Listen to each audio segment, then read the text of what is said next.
is actually needed towards ideas as opposed to away from them. But yeah, it just like, I don't know if it's just what he's been forced to do or what, but it feels like, I guess, as he's been forced to counter these attacks by Hillary, he's starting to appear to be more and more like a politician.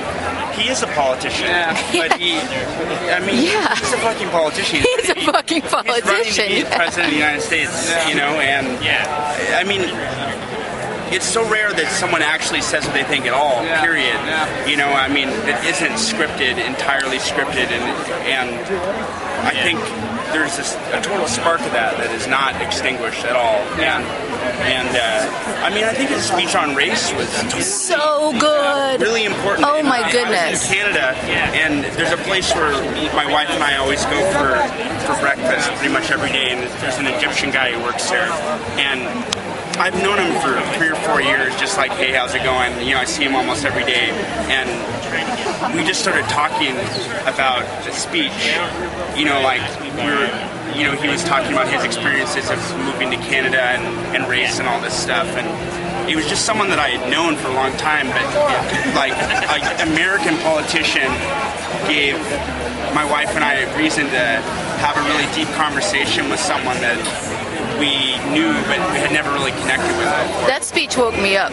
And I was napping. And Regine's family, too. I mean, Regine's family's from Haiti, and a lot of them immigrated to the States, and and they lived through a lot of the civil rights stuff. Like, they were living in Chicago in the 60s and stuff, and to hear them just, like, their experiences in the campaign and stuff, for me, it's just been really powerful. It's like, you know... Actually, my senior thesis is about the similarities between Obama's movement and the civil rights movement. Right on. And I'll tell you, like, in Canada, Trudeau was the guy who got a lot of the healthcare legislation through. And he had kind of a similar background. He was like a professor. He was like a young guy, a teacher who kind of really rose really fast and really charismatic, really like no-nonsense type of dude. And he was the only one who actually able to get a healthcare system in place in Canada.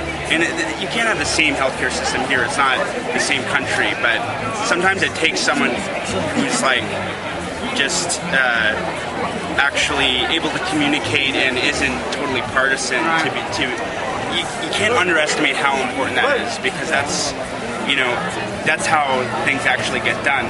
You know, I just thought it was so telling. Like, I remember Hillary was criticizing his healthcare plan and was saying, like, you know, it's been a pillar of our party since Truman to have universal healthcare. It's like, yeah, and we don't have it. You know, it's like, we failed. You know what I mean? It's like, it's an idea that's been there for a long time, but it takes more than just an idea to actually get something done. And it's that kind of...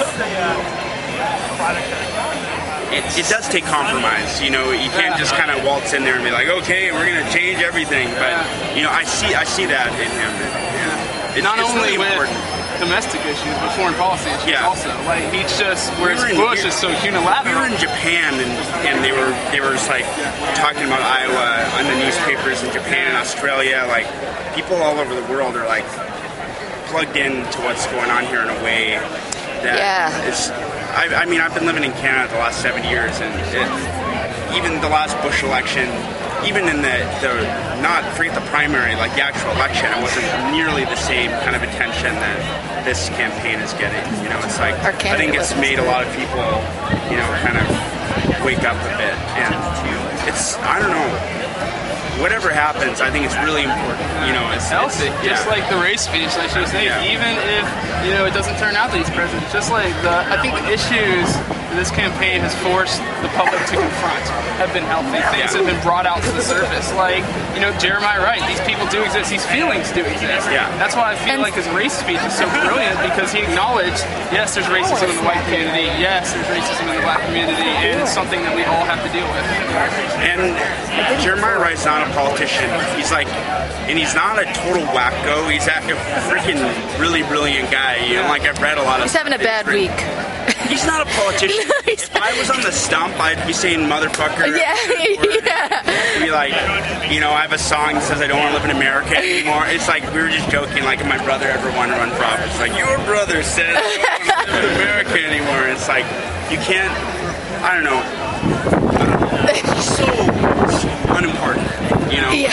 compared to what's actually going on. in Yeah, I this just wish. I feel like Jeremiah Wright's more of like a civil rights movement figure, you know, like how he's talking and but it's just in politics, you just can't say. Because, I mean, Jeremiah Wright's speech is brilliant. A couple days ago, the one he gave at the Detroit, I mean, I really got chills listening to that. You can't take that stuff out of a religious context. Yeah. You know, if you don't know anything about the church or about like Christianity in that form, it's like if you read some of the shit that he quotes a lot, like at the end of the Bible, like all the latter prophets, it's like God's gonna rip the unborn child out of the womb of, you know, it's really fucking harsh. Jeremiah Wright puts it a lot.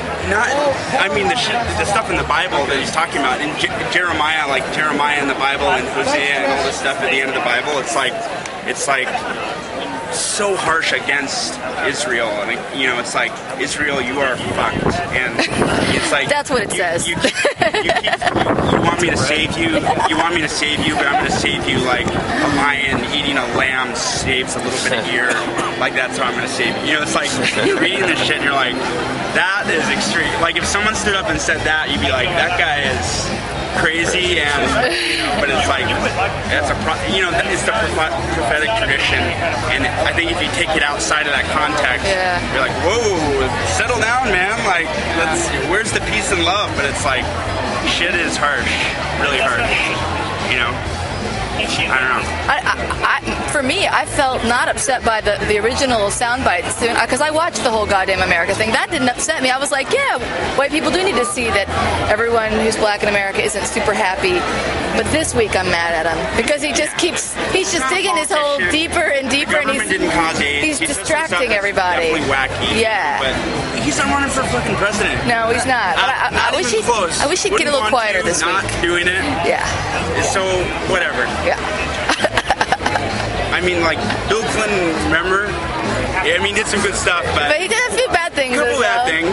I still liked him too. You know, gotta admit. A couple skeletons in the closet. Yeah. I didn't have sex with that woman. Yeah.